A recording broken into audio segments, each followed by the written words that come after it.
Good afternoon, everyone. This is Stevenson Lindor here. I'm just shooting this video just to go over a couple of trades that we took together as a team. I'm going to look at Great Britain USD, USD CAD, Euro JPY, and Great Britain JPY.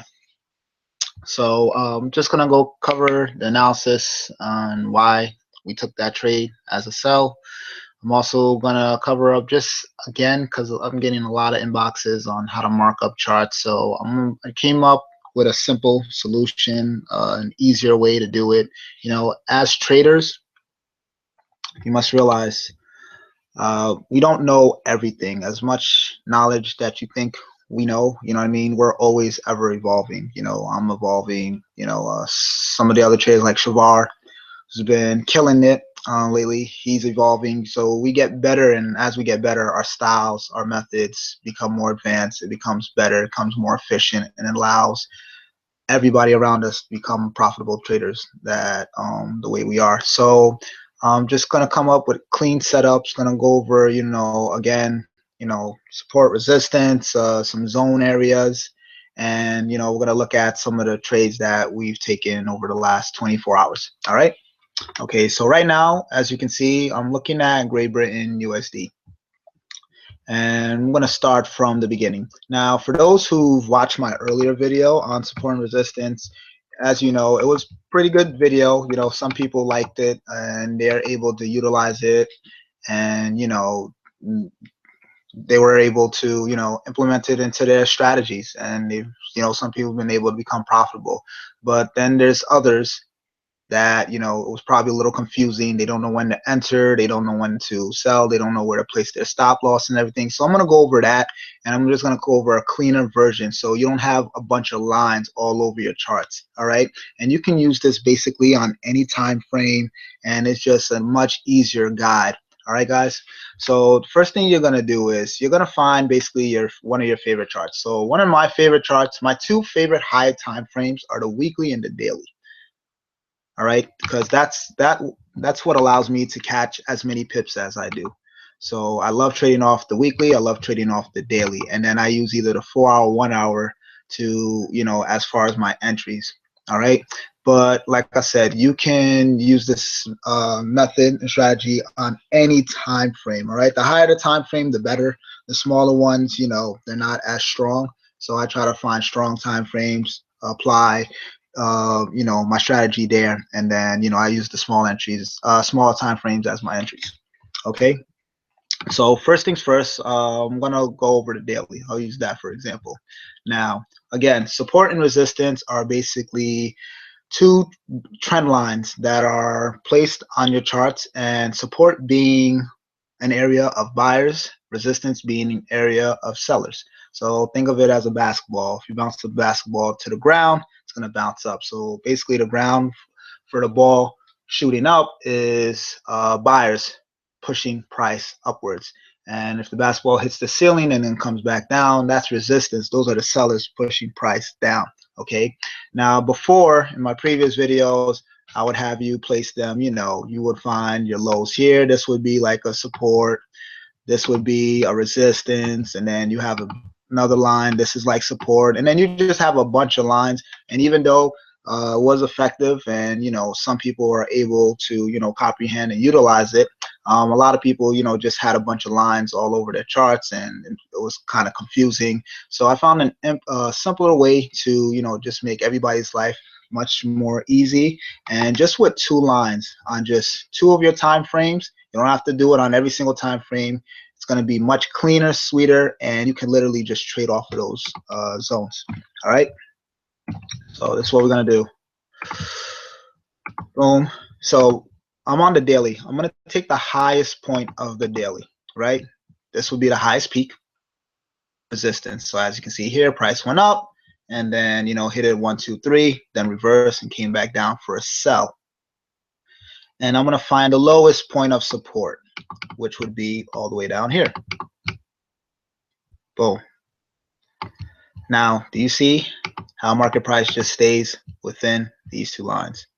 So if you're trading off the daily and you caught a sell June of 2015, even if you didn't go back that far, This entire time, GU has been a sell. You could have just wrote it all the way down, because if market price doesn't break through resistance and it reverses, everything under resistance is basically a sell, and everything above support is a buy. So GU has been on a tremendous downtrend since June of 2015. Boom, finally hit support, a major support, in February of this year, and then boom, didn't break through, it reversed, and now this entire time it's basically been a buy. And as you can see, it's just been coming up. All right, so now that's just off the daily. Now remember, each candlestick represents a day. You go to your 1 hour, you skip over. You don't need to, if you're gonna use a strategy or anything like that, you don't need to look at every time frame next to each other. Spread them out. All right, so if you're looking at the daily, flip over to the 1 hour. If you're looking at the 1 hour, flip over to the 15-minute, because like the 30 and 15, 1 hour, they all cancel each other out. There's just no point. Because if you're looking at the 15-minute and the 30, then every 15, 30, you're looking at the time frame. Every 30, 1 hour, you're looking, you know what I mean? You want to give that space. You want to have that wiggle room. So if I'm looking at the daily, I want to look at the 1 hour. All right. So then I do the exact same thing on the 1 hour. So boom, I'll place a line here. That's the highest peak of GU on the 1 hour. And then I'll place it on support down here. Now, you see how cleaner this is? Now, just even early this month,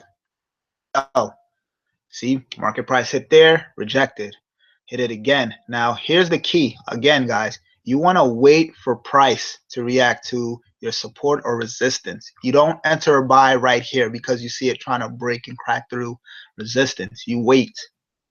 You wait.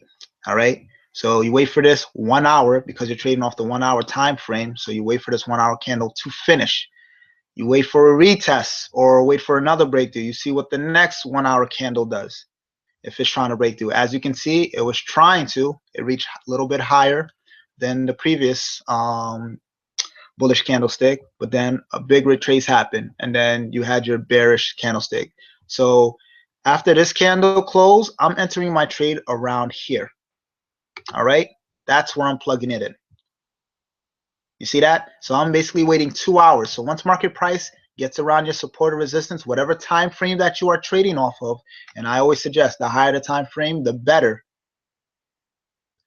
You want to wait until you see a true confirmation. So if it's going to be a breakthrough, you'll see a candle, a strong candlestick break through that resistance, close above it, and then you'll see a next candle form on top of it.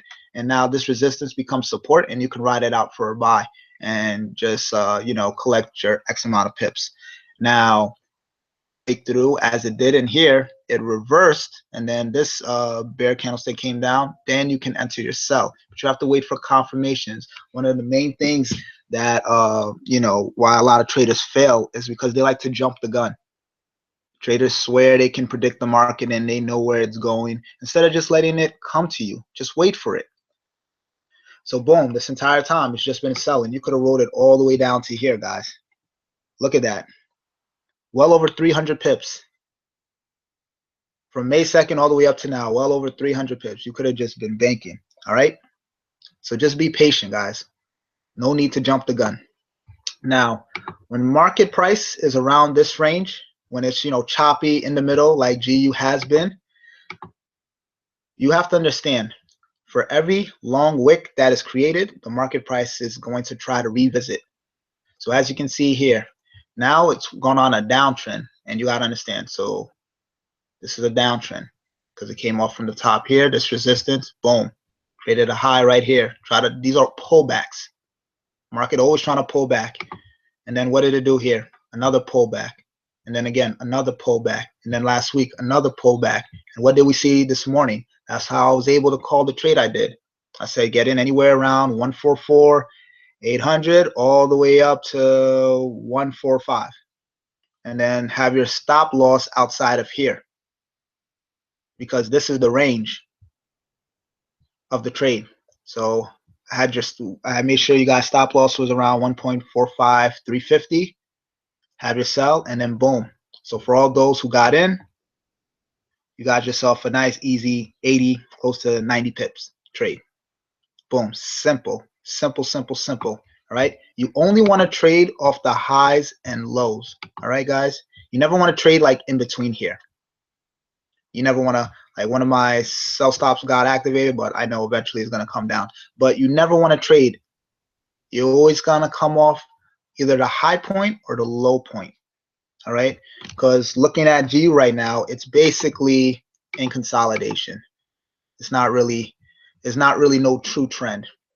Remember, you have three trends in the market. You have an uptrend, you have a downtrend, and then you got sideways consolidation, right? So expect GU to be a little bit choppy, you know, for the next several hours or next day or so.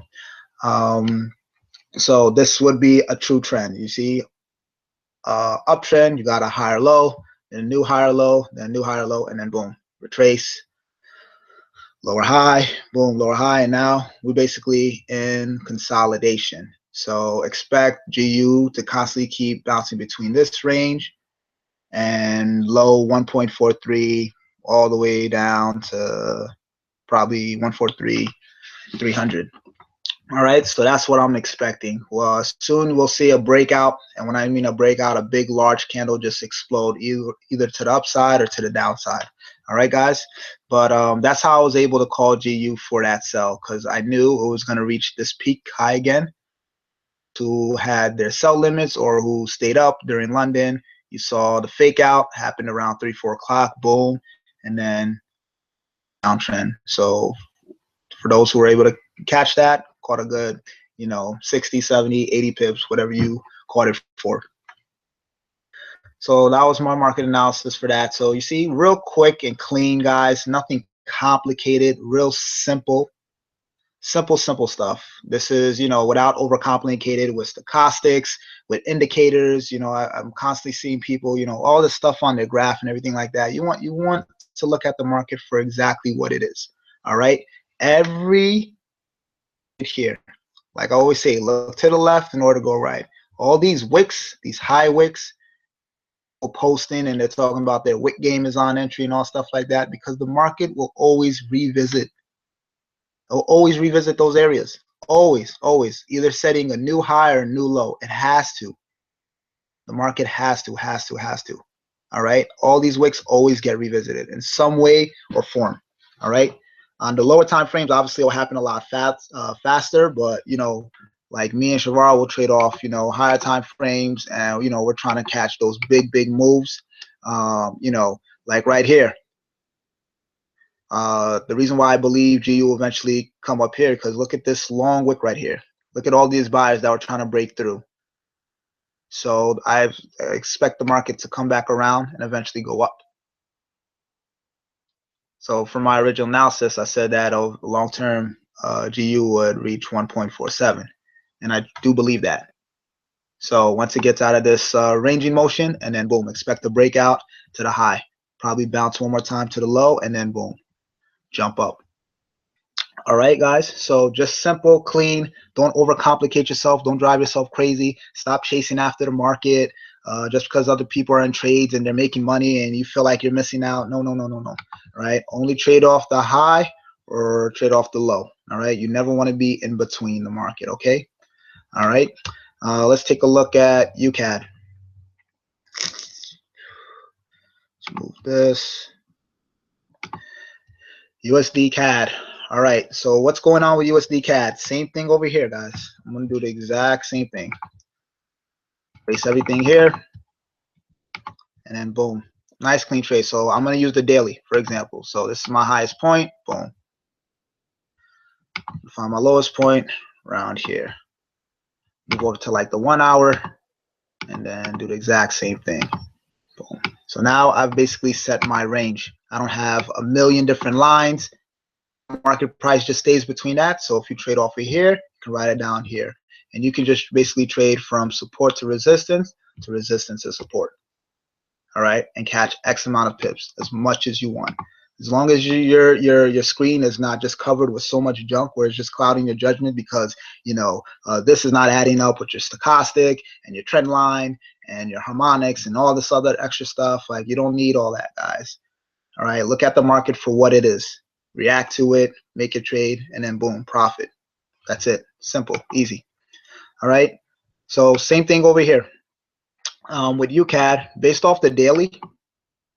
And how we were able to catch this was I saw a nice supply area. So again, what's supply zone? Supply zone is basically areas, specific areas in the market of buyers and sellers. All right. It's kind of like support and resistance, but instead of just placing like how I just did that, just place the line up here, and I just put a support down here, down here.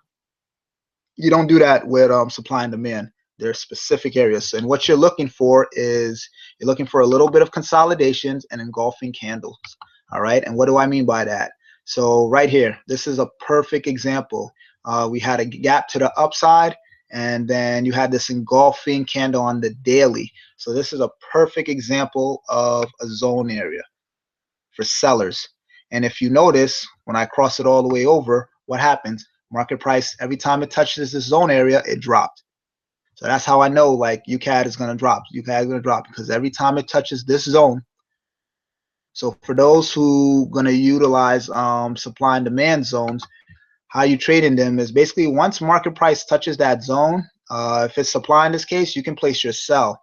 Now remember, depending on what time frame that you're trading off of, these zones, you have to calculate how many pips from the entry to the stop loss range, because you might be in that zone for a while before that trade actually breaks out. All right, so keep that in mind, especially when you're messing with higher time frames. So you normally want to place your stop loss outside of the zone. So in this case scenario, if I'm placing a sell for UCAD, my stop loss zone, my stop loss is going to be around like 1.30, like 300 range. If it was down here, and this is a zone area, like you see how the little consolidation and then boom, this breakout candle, that's a demand zone.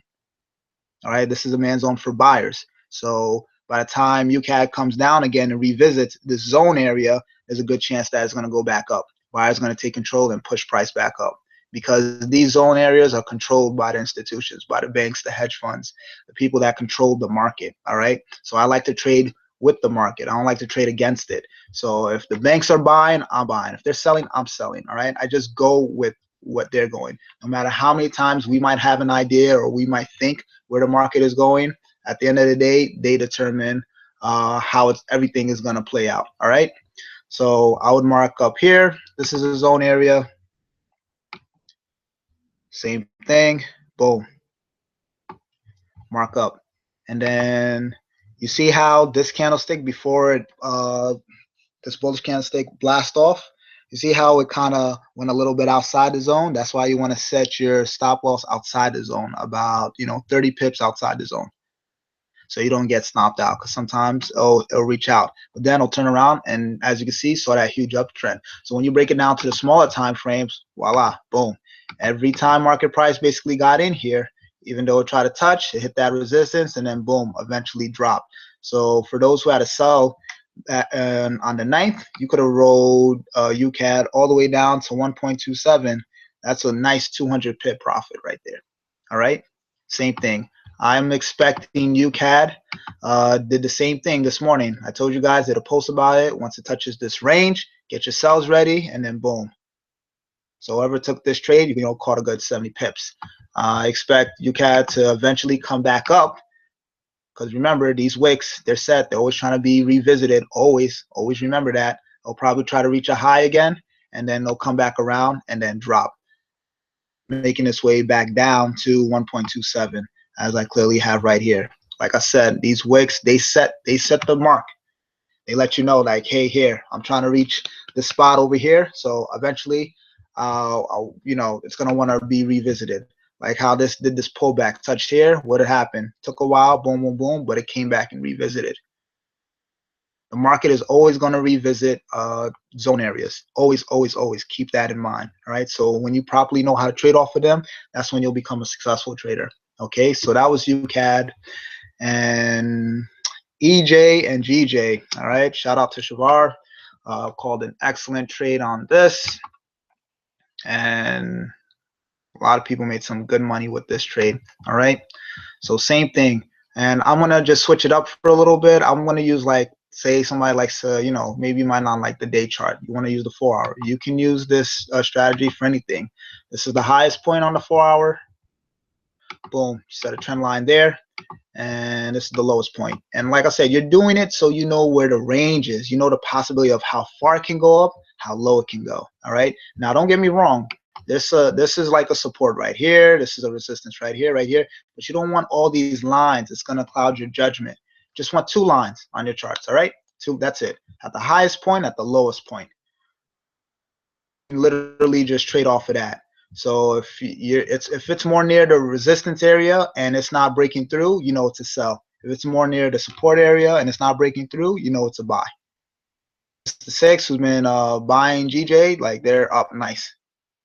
Eventually, GJ is going to compensate for all this market space it took up here and end up back here somewhere. Boom. And then do the same thing, come back down around and try to support. That's all market price does. Just keep constantly revisiting support and resistance, reaching new zones, new levels, trying to set new highs and new lows. That's all the market does. You just have to find out where you're at in the cycle. Okay. Shavar called a great trade with this one. Same thing. This is actually on the 4-hour. This is a supply zone. See it right here. Boom. Actually broke through a little bit, but so supply came through. And as you can see, every time it hit, got dropped. Boom. Every time. Came up, broke down, came down again, dropped, came down, dropped, finally broke through, coming down one more time. These zone areas are super, super strong. All right. And I utilize them every single time. They're very key to my trading strategy. And then you have another zone area. And what did I just state before I marked this up? I said GJ is eventually going to come around, curve up, touch here, and I expect it once it does to come back around and drop. All right.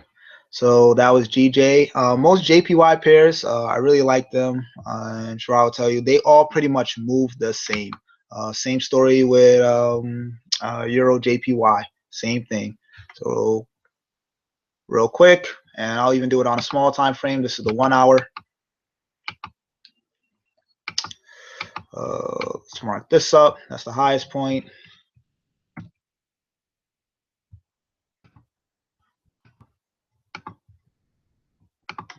The 1-hour. This is the highest point. Boom. It's the lowest point. Boom. Look at that reverse candle right there. Boom. Touch that support and then just been on a buy. So same thing over here. This is a supply zone off the 1-hour. I really don't do zones on the 1-hour. I like them on the daily, weekly, and 4-hour. 4-hour is the lowest that I go. Because if you do them on the daily zones, when you do them on the daily and weekly, you'll catch a lot of pips. That's how I'm able to call my 100, 200, 300 pips. So I really like them on those time frames. Like I said, whenever you're using a strategy, the higher the time frame, the better. It'll yield you more pips as opposed to doing it on the smaller ones. So this is a zone area. Same thing. Price zone. Now, remember, you want to cover the previous candlestick that got engulfed. You want to cover the entire body. And then you want to place your stop loss outside of the zone. Now, this is the engulfing candle. So pretty much every time price, eventually when it gets back up here, it'll drop. This is another small zone areas. And same thing like support and resistance, I only look for the biggest zones. So I always look for the highest point where a zone is at, and at the lowest point. I don't like really doing in between, but here's an in between one. This is a small zone area, and it actually worked out because as you can see here, boom, market price hit here and then eventually went down. So and how you trade zone, same thing. How you trade support and resistance, you can just trade from resistance to support and from support to resistance. Same thing with zone. I just trade supply zone to demand zone to supply zone, and you can just catch a lot of pips. Whereas people who are like into price action or constantly have trend lines all over the place, they would have cashed out right here, or they would have cashed out right here, or cashed out right here, instead of letting. So now you catch this whole entire movement. So who's ever in this trade right now, you know, you're up pretty good. All right, so that's a clean, solid trade. Okay, so I just wanted to shoot this quick video, guys, just go over some of the trades that we took and why we took them. Easy setups, as you guys can see. You know, this is not hard. Everybody can do this. You know what I mean? Just clean, easy setups. Next time I do a video, I'll show you how to add in, you know, Fibonacci retracements and, you know, how you can utilize trend lines. But guys, you don't want to make this hard on yourself. You want to, you know, just practice marking up your charts, practice zone areas, constantly pay attention to the chats, the videos that are being updated, to the groups, and I promise you, you'll become a successful trader. All right. So thank you for joining me on this call. And then also remember, everybody who's not been added or hasn't hooked up their auto trader, please do so. It's finally up. Servers, everything is working accordingly. So get connected and let's catch some pips.